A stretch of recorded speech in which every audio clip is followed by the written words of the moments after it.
சங்கீதம் 4. Praise the Lord. Psalm 4. Hear me when I call, O God of my righteousness. You have relieved me in my distress. Have mercy on me and hear my prayer.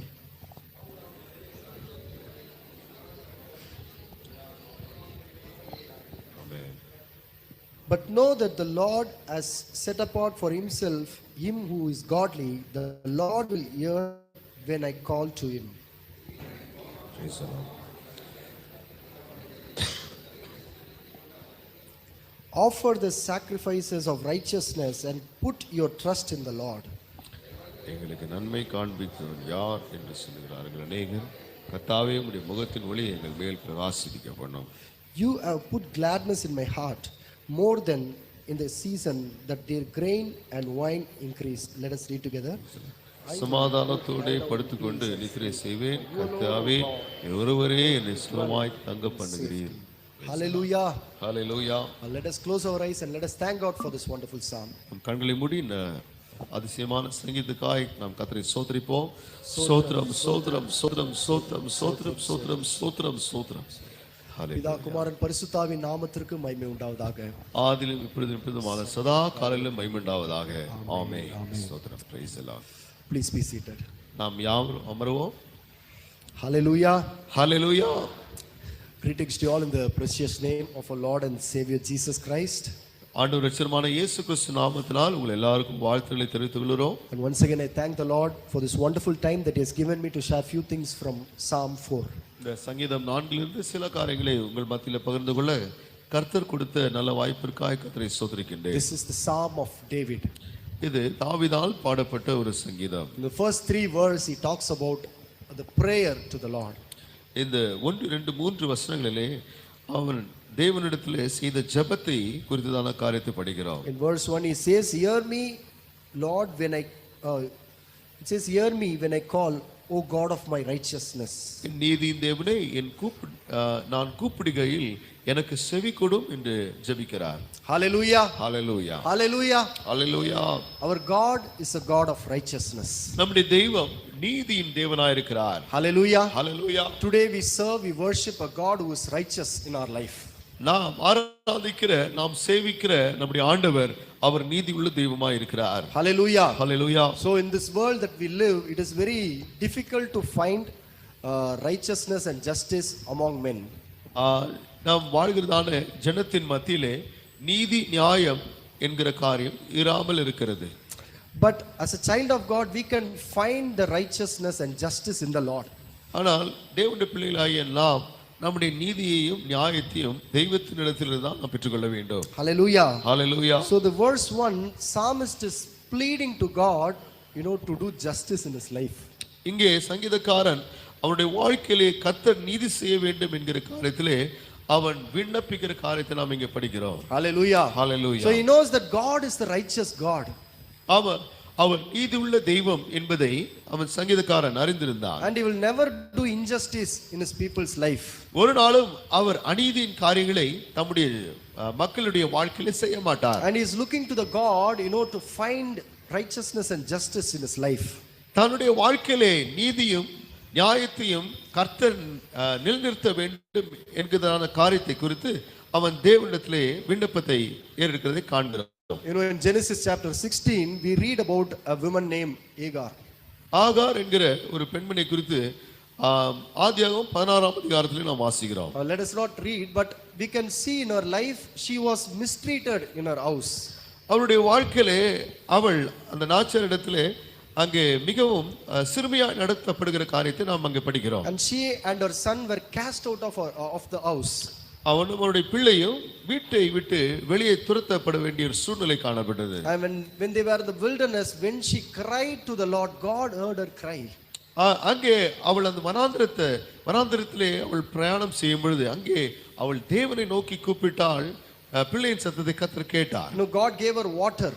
அங்கே அவர்களுக்கு தண்ணீரை கர்த்தர் தந்தார். Hallelujah. Hallelujah. Even though she was a Gentile woman, அவள் ஒரு புறஜாதி பெண்ணாக இருந்தாலும் கூட the God of justice did justice in her life. நீதியின் தேவன் அவளுடைய வாழ்க்கையிலே அங்கே ஒரு நீதி அங்க செய்கிறார். Hallelujah. Hallelujah. He not only saved her and her son, but also he promised her that he will make her a great generation. ஆண்டவர் அவளையும் அவளுடைய குமாரனையும் ரட்சிக்க மாத்திரமில்லை, அவர்கள் பலுகி பெருகும்படியான ஒரு வாக்குத்தத்தத்தை கர்த்தர் அவளுக்கு கொடுத்தார். Hallelujah. Hallelujah. This is the great God that we serve today. இந்த மகா பெரிய தெய்வத்தை தான் நாம் ஆராதித்து வருகிறோம். Hallelujah. Hallelujah. Even in our life we might have experienced injustice. நம்முடைய வாழ்க்கையில கூட அநியாயமான காரியங்களை நம்முடைய வாழ்க்கையில் நாம் சந்தித்திருக்கலாம். Today we worship a God who do justice in our life. நாம் ஆராதிக்கிற தேவன் நம்முடைய வாழ்க்கையிலே அவர் நீதி செய்கிற தேவனா இருக்கிறார். Let us look to the Lord who is the righteous God in our life. இந்த நீதியின் தேவனை நோக்கி நாம் பார்ப்போமாக. Hallelujah. ஹல்லேலூயா. Verse 2 says, இரண்டாம் வசனத்தை வாசிக்கிறோம். He says, how long மனுபுத்திரரே, எதுவரைக்கும் என் மகிமையை அவமானப்படுத்தி வீணானதை விரும்பி பொய்யை நாடுவீர்கள்? Hallelujah. Hallelujah. It says that, oh you son of man, will you turn my glory to shame? மனுபுத்திரரே, எதுவரைக்கும் என் மகிமையை நீங்கள் அவமானப்படுத்துவீர்கள்? Hallelujah. So David was chosen by God. He was anointed by God to be the king over the land of Israel and Judah. இஸ்ரவேல் யூதா இந்த இரண்டு தேசங்களுக்கும் ராஜாவாய் கர்த்தர் தாவீதை அபிஷேகம் பண்ணினார். But we can see his enemies, they tried to mock him. They were completely against him. ஆனால் அவனுடைய சத்துருக்களோ அவனை சூழ்ந்து கொண்டு அவனை எதிர்த்து கொண்டிருந்தார்கள். He had so many enemies in his life. அவனுடைய வாழ்க்கையிலே அநேக சத்துருக்கள் அவனை சுற்றி இருந்தார்கள். And they were questioning his power and authority. அவனுடைய வல்லமை குறித்து அவனுடைய அதிகாரத்தை குறித்து அவர்கள் கேள்வி கேட்டுக் கொண்டிருந்தார்கள். As he is mentioning here in the psalm, they were trying to turn his glory to shame. இங்கே அவர் சொல்லுகிறார், எதுவரைக்கும் என் மகிமையை அவமானப்படுத்தி என்று சொல்லுகிறார். Hallelujah. Hallelujah. They tried so many things to put him to shame. எத்தனையோ உபாய தந்திரங்களை அவர்கள் கையாண்டு தாவீது எப்படியாவது அங்கே அவனை வெட்கப்படுத்த வேண்டும் என்று விரும்பினார்கள். But the righteous God did not forsake him. ஆனால் நீதியுள்ள தேவனோ அவனை கைவிடவே இல்லை. Hallelujah. Hallelujah. Even today in our life people might work against us. இந்த நாட்களிலும் கூட அநேக ஜனங்கள் நமக்கு விரோதமாக அவர்கள் எழும்பலாம், நமக்கு விரோதமாய் கிரியை செய்யலாம். People might create so many things to bring bad reputation to our name. நம்முடைய பேருக்கு களங்கம் வருத்தும் வண்ணமாக அநேக கிரியைகளை அவர் செய்யலாம். But the righteous God will not forsake us. ஆனால் நீதியுள்ள தேவன் நம்மை கைவிட மாட்டார். The God of justice will do justice in our life. நியாயத்தின் தெய்வம் நிச்சயமாக நம்முடைய வாழ்க்கையில ஒரு நியாயத்தை செய்வார். Hallelujah. Hallelujah. In verse 3 psalmist says, மூன்றாம் வசனத்திலே சங்கீதக்காரன் சொல்ற காரியம், but know that the Lord has set apart for himself பக்தியுள்ளவனை கர்த்தர் தமக்காக தெரிந்து கொண்டார் என்று அறியுங்கள். Hallelujah. Hallelujah. So David is talking to the enemies who are doing, who are trying to shame his glory. அவருடைய மகிமையை அவமானப்படுத்துகிற சத்துருக்களை பார்த்து தாவீது சொல்லுகிற காரியம், he says, God has set me apart. ஆண்டவர் என்னை தமக்கென்று அவர் பிரித்து எடுத்திருக்கிறார். Hallelujah. Hallelujah. For a greater purpose God has set me apart from this world. ஒரு உன்னத நோக்கத்திற்காக இந்த உலகத்திலிருந்து கர்த்தர் என்னை வேர்படுத்தி இருக்கிறார். Hallelujah. Hallelujah. God has set us apart from this world for a greater purpose in our life. நம்முடைய வாழ்க்கையிலே ஒரு உன்னத தீர்மானத்திற்காகவே கர்த்தர் நம்மை அழைத்து அவர் தெரிந்து கொண்டிருக்கிறார். Our identity is not in this world, but it is in the Christ. நம்முடைய ஐடென்டிட்டி இயேசுவிலே தான் இருக்குது, இந்த உலகத்தை சார்ந்ததல்ல. Hallelujah. Hallelujah. So our God listens to the cry of the godly and he will come to save his people. இந்த பக்தியுடைய ஜெபத்தை கர்த்தர் கேட்பார், அவர் நிச்சயமாக அவனுக்காக இறங்குவார். Hallelujah. Hallelujah. That is what psalmist says, the Lord will hear when I call to him.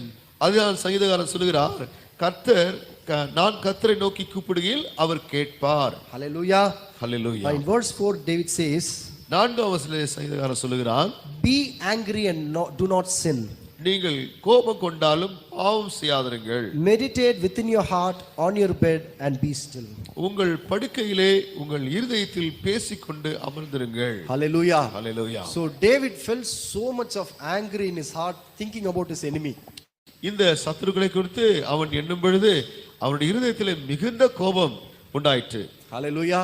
Hallelujah. Sometimes when we think about some people, it creates so much of anger in our hearts. சில பொல்லாத மனிதர்களை குறித்து நாம் சிந்திக்கும் பொழுது நம்முடைய இருதயத்தில் அப்படியே கொந்தளித்து விடும். But the lesson that David learned from his enemies, ஆனால் சங்கீதக்காரனாகிய தாவீது அவன் கற்றுக்கொண்ட இந்த எதிராளிகளை குறித்து கற்றுக்கொண்ட பாடம் என்னவென்றால், even though he became angry, அவன் கோபம் கொண்டாலும் he says, do not sin.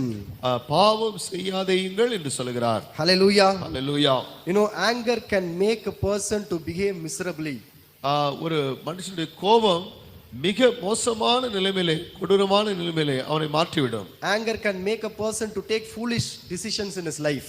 ஒரு கோபமுள்ள ஒரு மனிதனோ மனுஷியோ தன்னுடைய வாழ்க்கையிலே எடுக்கிற தீர்மானங்கள் தவறான தீர்மானங்களாய் முடிந்துவிடும். Let us quickly read a verse from Proverbs chapter 14 verse 17. நீதிமொழிகள் 14ஆம் அதிகாரம் 17ஆம் வசனத்தை வாசிக்கலாம்.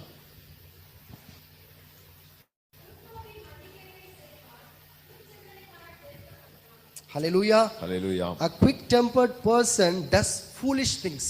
முற்கோபி மதிகேட்டை செய்வான்.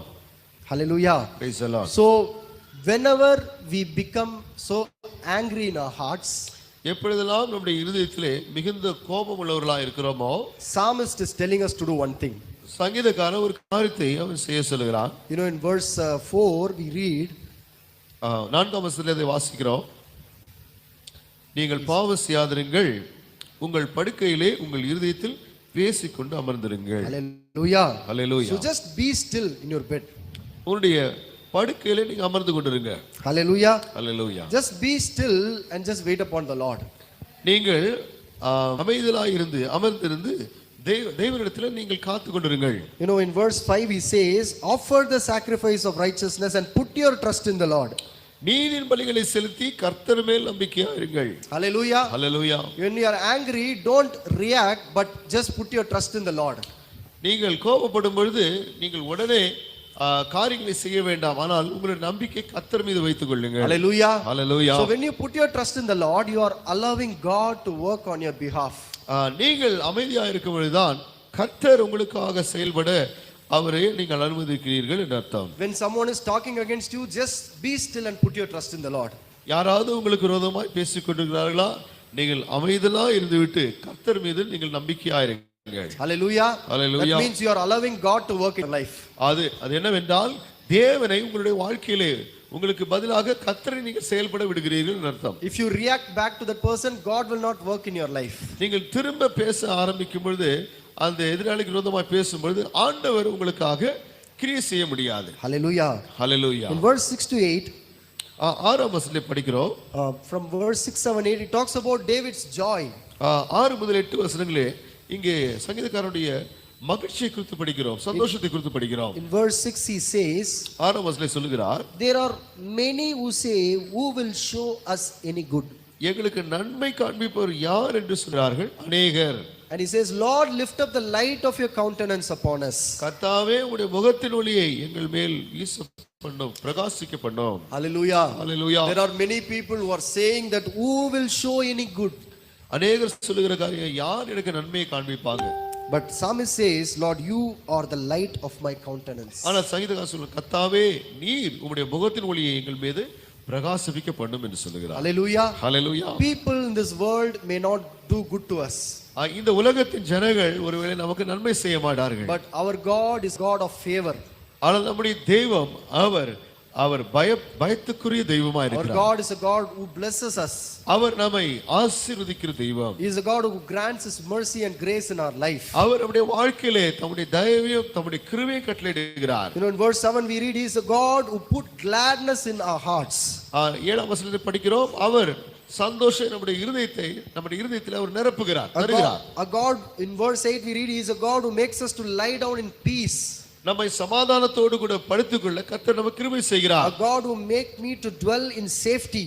நம்மை சுகமாய் தங்க பண்ணுகிற தெய்வமாய் இருக்கிறார். Hallelujah. Hallelujah. This is the work of the righteous God. இதுதான் நீதியின் தெய்வத்துடைய கிரியைகளாய் இருக்கின்றன. Let us submit to this word. இந்த வார்த்தைக்கு நாம் ஒப்பு கொடுக்கலாம். Hallelujah. ஒரு ஜெபம் பண்ணோமா? Thank you Jesus.